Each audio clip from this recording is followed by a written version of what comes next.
just want to do one thing quickly. So, Connie, we tried to thank you before, but you weren't here, and we haven't met before. So thank you so much for your support of the conference and for your ongoing support of BCTR-related activities. Just wanted to make sure that we said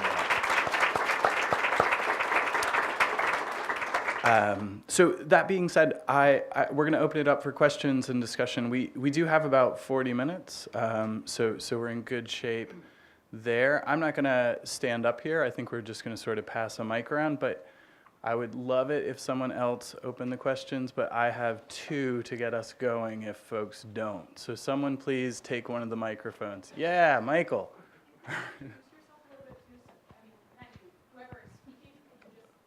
I was about to say, I feel like that's what, like, the only thing I didn't mess up in the intro was introducing myself. So, okay, Michael. Are there microphones? Sorry, we have to use the microphone so it can keep working for recording purposes. Thank you, first of all, for these 3 presentations. I'm a political scientist, so I learned a great deal just by listening and witnessing what I just saw and heard. But I just have a couple of questions, and folks can respond to them as they see fit. One fits across all of the papers, presentations, and that is to say, Sarah presented the idea that context matters, that there's imprisonment, there's incarceration, there's prison, there's jail. But I'm wondering, what do you know about correctional control after incarceration, after prison, after jail, probation and parole, and how that also may or may not have consequences for kids? The second thing I'm wondering about has to do with this idea of the spatial concentration of parental incarceration, which means that in some communities, there are lots of kids who have friends, who have other friends, who have parents who have been or are incarcerated. And so I'm wondering not only about the effects of parental incarceration from parent to kid, but kid to kid to kid to kid to kid in some of these communities. Because it's incredible what this looks like, the degree to which so many kids are affected by this phenomenon. So if there's anything to respond with regards to that. And then the third thing that came to my mind, I wonder about intergenerational effects. And in particular, many of the presentations from the landscaping of what's known, the focus is there's a parent and then there's a kid. But I'm wondering about that kid becomes a parent and they have kids. And so in some ways, thinking about what are the effects of parental incarceration on the grandchildren of the first person who had been incarcerated, and how that might continue on and on and on. And then the final thing relates to this idea of resilience, which I'm greatly appreciative to actually hear that. Chris and I were at a symposium a few years ago, and I tried to present what was referred to sort of like a positive way of thinking about some of this stuff, which generally doesn't go down well in a lot of events like this.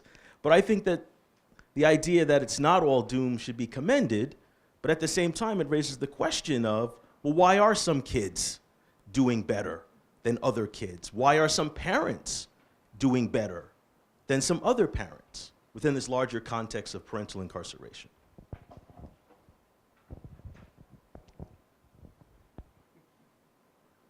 I will respond to one of those questions.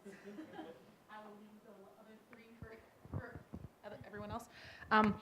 So one of the things that I think is in our paper, but less in our presentation, is this idea of spillover effects of incarceration, and particularly at a different level of treatment.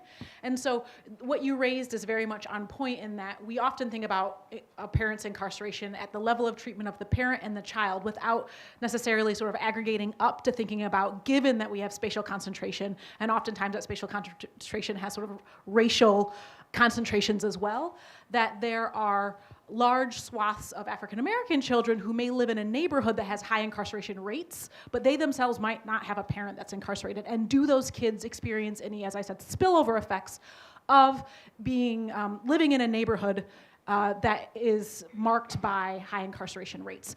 And so this is oftentimes difficult to quantitatively measure. I'm trying to do this myself because you need to have data on kids and parents and neighborhoods and crime rates in those neighborhoods, all in the same thing.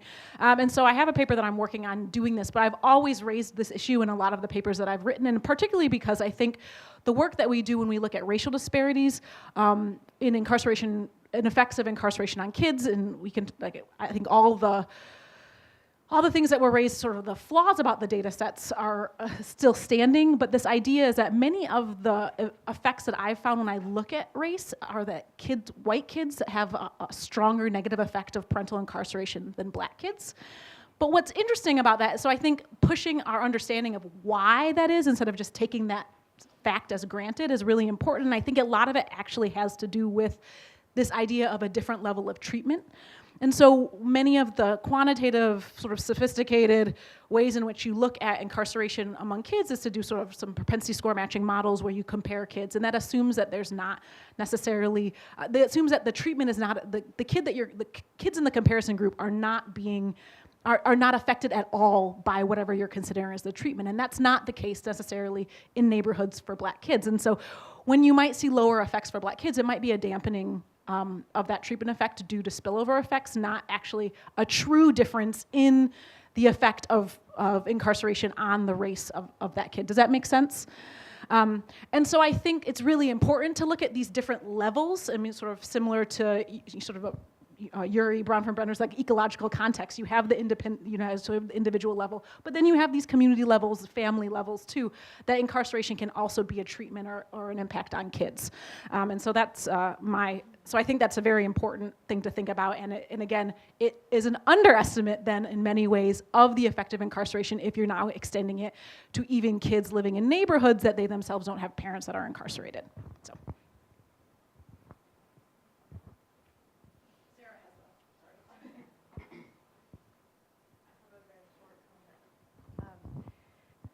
So I just have a very short response to that, which is also that's maybe what I was getting at a bit inelegantly. But I think if you think about these neighborhoods of concentrated incarceration, you also are talking about neighborhoods that are subject to high levels of police surveillance, lots of parole and probation officers wandering in and out. And if you look at growth, this is a uncomfortable fact I didn't include today, but the growth in probation populations, so even is massive, even relative to the growth in the prison population. And so I think it's really difficult, as Anna was saying, to make sense of incarceration effects in isolation.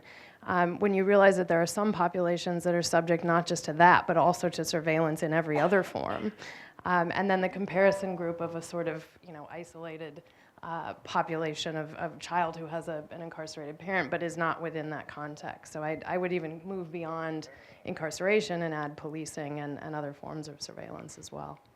It's a great point.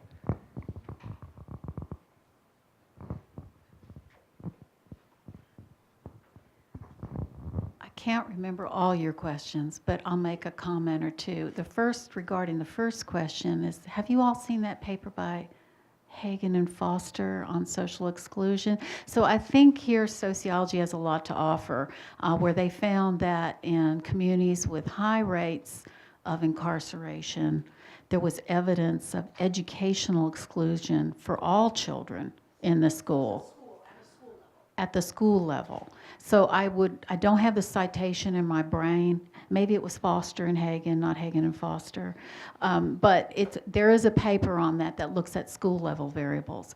But with regard to reentry, I think that's a really good point, because what is I like the word being used to say uncomfortable, is now the family is looked to by the criminal justice system as the savior.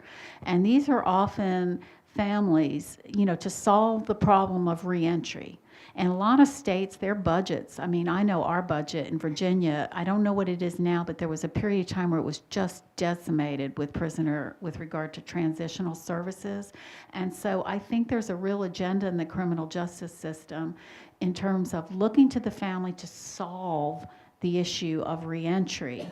partially because of a lack of services, and partially because there's such a mess. And this is going to help inmate behavior, help offenders successfully adapt. And so there's a great deal of pressure on families, and in particular, the research I've seen suggests that female kin are very, very important with regard to, reunification. But the research I've done on fathers, many of them have idealized images of what reentry is going to be like and reunifying with children, but even mothers as well plan on reunifying with children. And, that's not a smooth process. And I think that we're not in reality about the reunification process. And I am seeing some evidence, and Danielle may want to speak to this as well, as trying to kind of plan for reentry and bring families into that planning. A colleague in Maryland was telling me about a mediation program they have in Maryland where they actually get the incarcerated person and they can choose whoever they want to talk to, and they help them kind of establish those relationships or connect with family members, because a lot of people lose contact with families. And so I think the deterioration of family ties during incarceration, particularly in lengthy sentences, has real implications for reentry and the success of people for reintegrating. I think we're putting too much on families' shoulders, particularly female family members, to solve this issue and to make reentry successful. And I don't think that's fair. So that's my comment.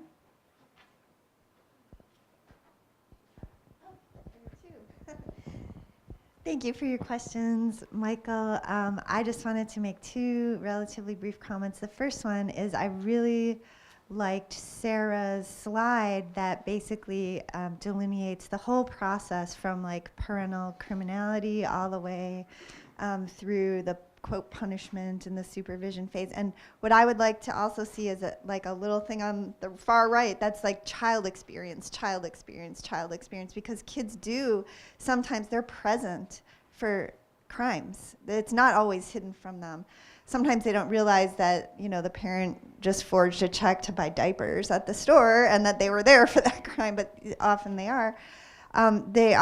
We're finding that anywhere between 25 and I think Danielle has found even 60% of kids witness the arrest of their parents, whether or not that parent becomes incarcerated. So, and just, follow, and then there's the whole reentry, the iron law of incarceration, that people go back to their communities. And that is a very understudied area. And that's sometimes people have data which would represent that period of time, but the data aren't really about the reunification process or how that child's experience of the parental probation or parole or whatever reentry. So I think that's definitely an important area for future study. The other comment I just want to make has to do with resilience. And maybe I neglected to say in my short presentation is that the whole point of a resilience analysis is that you are learning why and how some children do well despite risk and other children don't, and that you can take what you learn from that and then apply it to intervention so you can help the children who aren't doing as well. And that is the entire point of a resilience perspective. And some, there have been some critics saying, well, if you, document resilience and you focus on resilience, doesn't that detract from the kids who aren't doing well? But I think it's important to understand that process. And also, if you think back to how you might intervene, knowing, once you learn about all the different facets that could predict doing well or not doing well, they give you ideas for how you can, A, prevent the risk in the first place, or then intervene following the risk. And so I think it can be really useful in conceptualizing it, but the whole point is to then help the kids who aren't doing as well.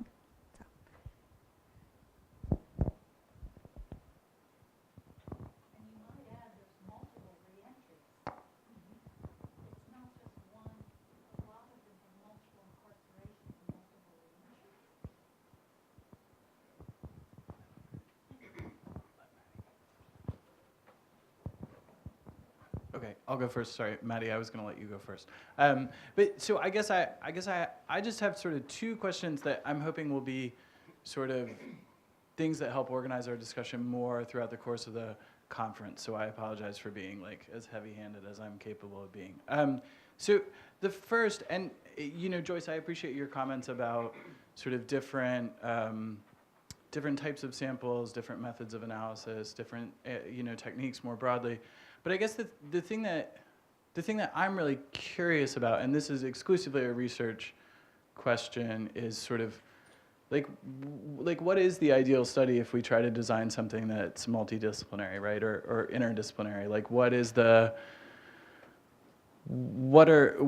study where collaboratively across sort of these different disciplines we could come to something vaguely approaching consensus, at least on some issues. So it's not necessarily to push back, but it is, I think, to push back a little bit. So and then the second thing, and this is more sort of leading toward tomorrow, and then also I hope like with the policy climate where it is now is something that's actually useful for us to think about. But when we come to very different conclusions in the research literature, how much should that affect the sorts of interventions that we think about, right?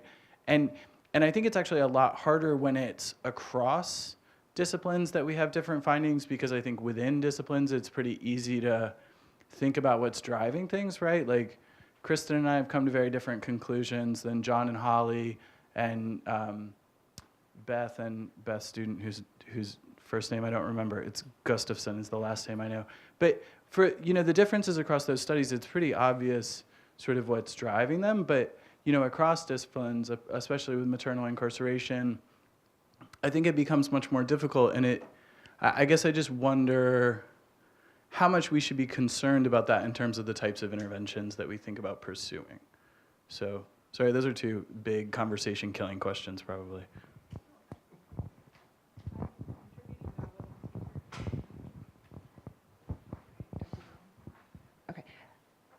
So Mark, you told me this a long time ago, and you said, are you really interested in this impact of incarceration specifically, right? Because that's a very different question than this is an opportunity where children and families are interfacing with this system, and it's harder to understand the impact of incarceration specifically, but you can look at how children and family, what types of interactions they have. And so I've almost always exclusively studied jailed families. So some individuals are pretrial, some are waiting, serving their sentences, and some in Virginia, you can actually be incarcerated for up to, I think, 3 years, sometimes even more than that. So, and moving on to prisons at a different point. So it's sort of just a really nice group. And the way I've sort of approached my work is, and I think it's Tanya and Allison have kind of helped shift my thinking, is that you're really looking at families' involvement with the criminal justice system, and it kind of cuts across the whole spectrum. And I just want to give you a shout out for kind of leading me down that road. But I think that can help you. It helps me understand some of the differences if you're looking at prison, jail, or other types of populations, at least within our discipline. I won't say too much, Chris, but I think my ideal study would be mixed methods over time, and using ecological frameworks I think are very useful, because you could see where you could plug in expertise at different systemic layers. But I think any study you do needs to have some qualitative element to it, some meaningful qualitative element, because so much of people's experience is how they make sense of it and how they, their adaptations to, and that's part of resilience theory, is these adaptations within the context of adversity are ways that families are trying to solve certain problems. Unfortunately, sometimes they create additional problems. So I think any ideal study, I like quant approaches, and in some ways I think they're easier to do. But I think you have to bring in some kind of meaningful qualitative component to get at those nuances, and also to address issues around intersectionality, because as Anna's great paper pointed out, we really haven't had a very meaningful consideration of race in a lot of and ethnicity and other types of social locations how does that play into families' experience, children's experience, and their interface with the criminal justice system?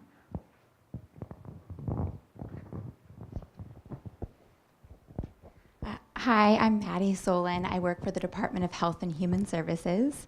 I just wanted to add that in addition to thinking about the effects of incarceration from jails and from prisons, that you also might want to consider the effects of having a felony record and the collateral consequences of having that record, even if the parent hasn't spent time in either parent or prison, in terms of their ability to access employment opportunities, education, housing, or social welfare benefits.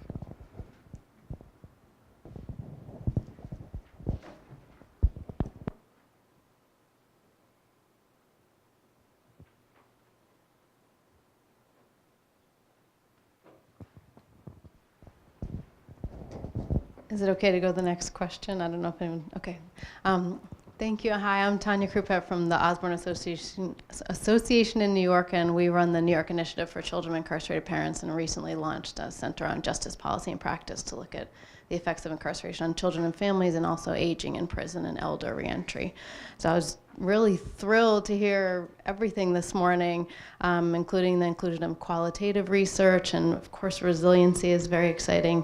And I was happy to hear Sarah's distinction between parental criminality and parental punishment, and including the difference in violence and nonviolence, or the apparent difference, because you pointed, that's kind of complicated. Those aren't clearly distinguished groups, and the ever, never, and getting rid of that. So I was also happy to hear, I think it was Joyce, you mentioned the effects on children who didn't know their parent, and they're still in effect. And I was wondering how doing well is defined, because we've talked about the children who do well, and how that is measured, and also point in time versus longitudinal, and that even in the doing well, if there's a measure of the toll that is still taken. So I had one question, and then also building on Mr. Owens, I wonder if there's any consideration in that trajectory of the criminal justice process of parole denials, because often before reentry, there's numerous denials, and the effect on a child, to speak to Julie's point, how each stage affects children in terms of the legitimacy of institutions, of hope, the parole process, and the parole denial. I think it would be really interesting to see how children and families are affected by that.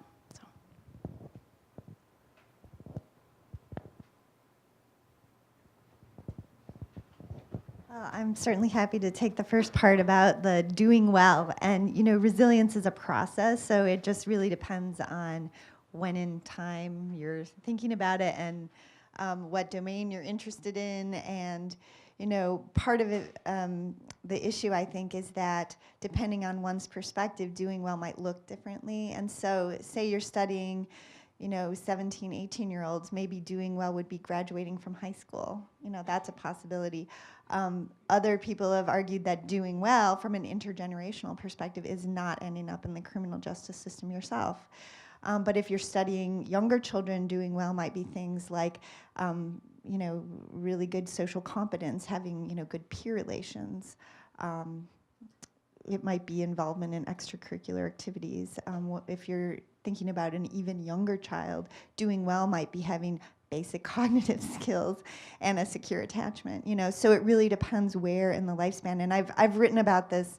So Mark and I edited a volume for the Society for Research in Child Development, a monograph focusing on resilience, and we kind of make the point that, sometimes when you're looking at resilience, what you define as the outcome it's like, say if you're studying a toddler, a good outcome might be things like secure attachment and good cognitive skills, that then, if you're studying a child in middle childhood or adolescence, those become predictors of later doing well.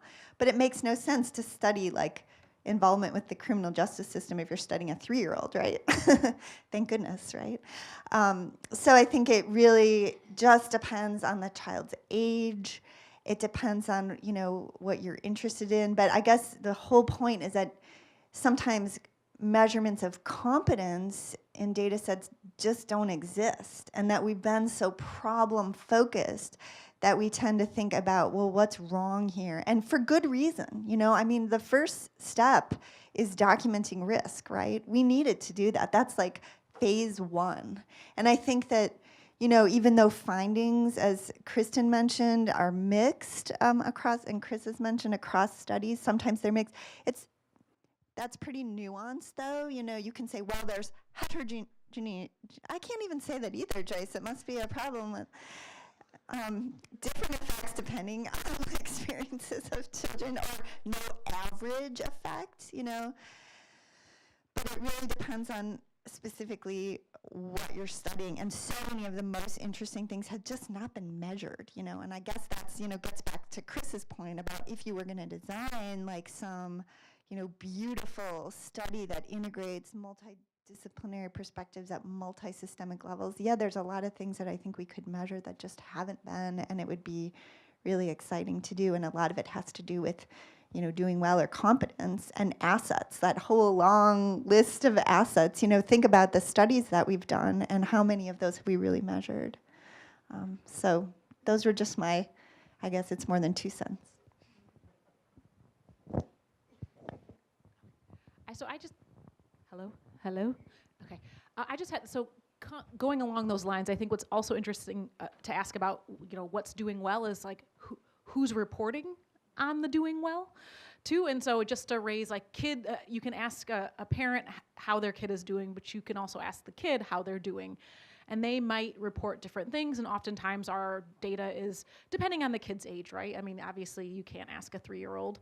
You can, but parents are, you know, usually report for kids, you know, preschooling, but you can actually start interviewing kids and sort of seeing how they respond. And I think this is also where resilience comes in too, and sort of questioning how, you know, how is a kid handling the incarceration of their parent from their perspective, as opposed to sort of what the parent sees. And so that's just another component that I would raise. I hope that's not what you were going to say. Not at all. That's perfect. I actually wanted to I wanted to respond to your point about parole denials and if there's any work on there. And I don't think there is. And I think that really gets to Sarah's point about how we have this whole funnel, right? And we know very little. We oftentimes focus on, you know, an effect of being incarcerated, of being in jail, being in prison. And I think one of the directions we need to go, and I didn't quite get there in my presentation, was thinking about these conditions of confinement, and not only the conditions, but also like the length of the sentence, what's going on in terms of, you know, if there's things like parole denial. And I just wanted to sort of also think about this idea of uncertainty, right? And I am doing qualitative work in jails in Southern California. And the idea, like about half of the it's interviews with fathers who are in jail, their romantic partners or mothers of their children, their own mothers, and then their children. So it's sort of this like family qualitative project. And the uncertainty that comes up in the interviews is, I mean, it's just amazing. And that's been one of the biggest lessons that I've learned, because about half of the fathers in jail are pre-trial, right? So it's not quite the same as a probation denial, but it's like sort of this pre-trial uncertainty about when he's going to get out, if he's going to get out. The family goes to court. They think he's going to get out. He thinks he's going to get out. He doesn't get out. He has to go to court 2 weeks later. And so I would just think that, like, I think the uncertainty is a process we could all probably pay more attention to in different capacities. I wanted to add, too, that it doesn't get better for prison populations. So I'm doing a reentry study in prisons, and these are people who are sentenced, and it's very clear when their sentence ends. And we have access to the parole board and the DOC. They can't even tell us when they're getting out, let alone the inmate, let alone the inmate's family. And so even this idea of uncertainty, I don't understand how no one knows when he's getting out, and then all of a sudden he's out. And so then we go interview him. But even at that stage, I think the uncertainty it's a really great, I just wrote it down. I'm going to add that in. So thank you.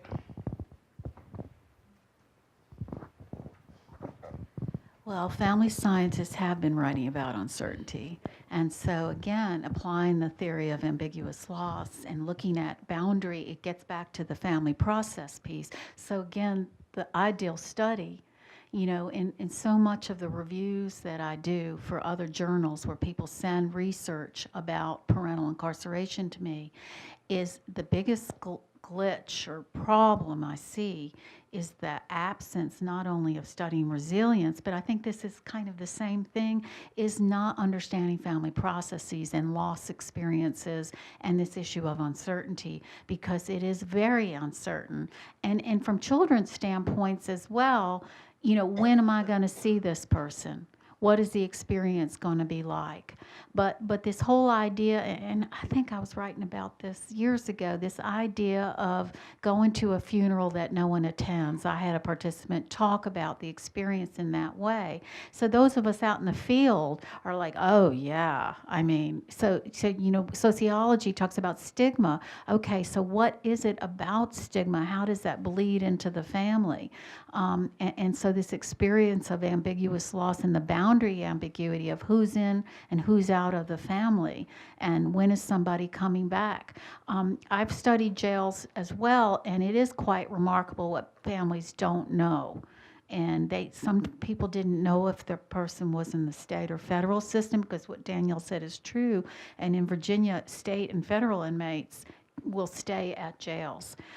They also, I asked a question, I'm actually proud of myself because I'm not a criminologist, but had a question about adjudication and where their family member was in the process. And a lot of family members didn't know. And so I think that we have theories to talk about uncertainty, and because you were doing that qual data, you really picked up on something that maybe you hadn't thought about before. And that really has really powerful implications for adjustment, well-being, you know, how a person lives their life on the outside. So I think it's fabulous, and it seems to me somebody told me about this study you were doing. Just to underscore the importance of your question of a reason I agree that's a really important thing is we do actually know a little bit about some of the causes of that uncertainty of where so for parole decisions, there's the famous study that many of us are familiar with of the where time of day that the parole decision is heard often influences whether or not the person is granted parole. And there's also a study which just came out from some econ folks, Aaron and Mocan, showing that down in Louisiana for juvenile justice parole decisions, whether or not LSU just won the football game influences parole decisions, and that it disproportionately influences them for African American populations relative to the degree to which it influences them for white populations. So all of those uncertainties which are not an aspect of the inmate's behavior, we know some of what those are, and they obviously have important consequences that are great things to study. Hi, I'm Rebecca Shlafer from the University of Minnesota. I'm really appreciative of the comments back here around this uncertainty, and Joy stole my comment about ambiguous loss, tying in this family process piece and this uncertainty. And as you were talking, it made me recognize a real true methodological challenge when thinking about multi-site, multi-state trials, that in Minnesota we don't have a parole system, right? So coming back to Chris's question about what is this ideal study, well, we can't study some of the same processes in different states. And to Sarah's earlier point, you know, if you've been to one prison, you've been to one prison. And what are the state level, those macro system sort of variations that are contributing that impact children and families in different ways depending on which facility you're incarcerated in, which state you're incarcerated in. In Minnesota, we have an overcrowding problem right now. So we have a number of felony level offenders who are being housed in county jails. This tremendously impacts their access to their families, the cost of phone calls, their ability to be in gainful employment, how and when they can visit their families in ways that, you know, we can think about them as having been in prison, but now they're in a physical space that is run as a county jail, and the implications for their children and families are so vastly different. And so I just think it's so unbelievably complex, and as a scientist, I don't know where to begin to try to capture, to Sarah's point, all of the pieces of the criminal justice process, where we measure that and the fluidity with which individuals are sort of moving in and out of that system, and the tremendous implications that that has for children and families.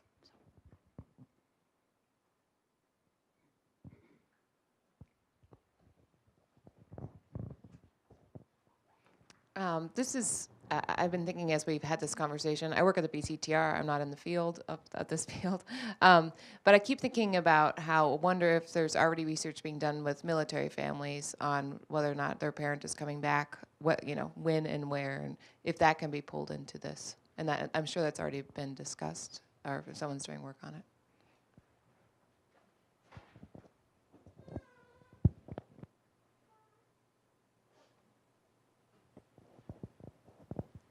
This worked out well because I was about to ask a question, but I'm also director of military family projects at 0 to 3. So there actually is a lot of research that's out there. Again, coming from 0 to 3, my focus is really on that infant toddler population. So there's fewer studies on that end, but there are a lot of studies on kind of the risk and resilience factors that we're talking about, the kinds of protective factors, the interplay of protective factors. And I think that there's a lot that can be applied to this population. Obviously, the difference between stigma is one of the biggest, distinctions there. But in terms of some of the other variables that we talked about, like family strain, how the other parent is doing, how the caregiver is doing, parental mental health in general, and those core themes of separation and loss. Ambiguous loss theory is actually used quite a great deal in the military studies. And what's nice is that whereas in previous conflicts, we didn't have these studies until years later when the children were really already grown adults, but now we actually have those studies in real time. I think we need more longitudinal studies. And that was actually going to be one of my questions because I'm not as familiar with this literature, and I was wondering about longitudinal studies. In terms of that perfect study that we're talking about, I think that's really a way of capturing the risk and protective factors over time from a developmental perspective. And so I was just wondering what's out there.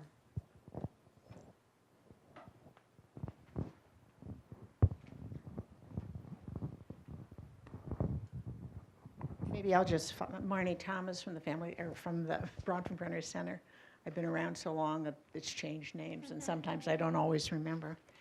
My colleague and I, Brian Leidy, have done a lot of work on military families. In fact, we're the military projects people, been doing work since about '91. And one of the things that I thought about in listening to the discussions was, first of all, the fact that there's not really, I think, the same level of stigma for families, but also the military service branches have a lot of intervention programs that operate throughout the separation.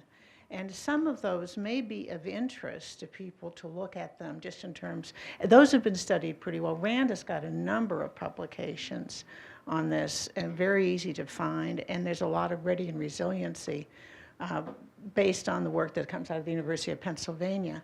And if some of you don't want to easily access some of those, in addition to just looking at RAND, Penn State's Military Clearinghouse has a lot of very interesting programs, all of which have been subjected to a evaluation screen. So if you're looking at interventions, that may be of interest to you.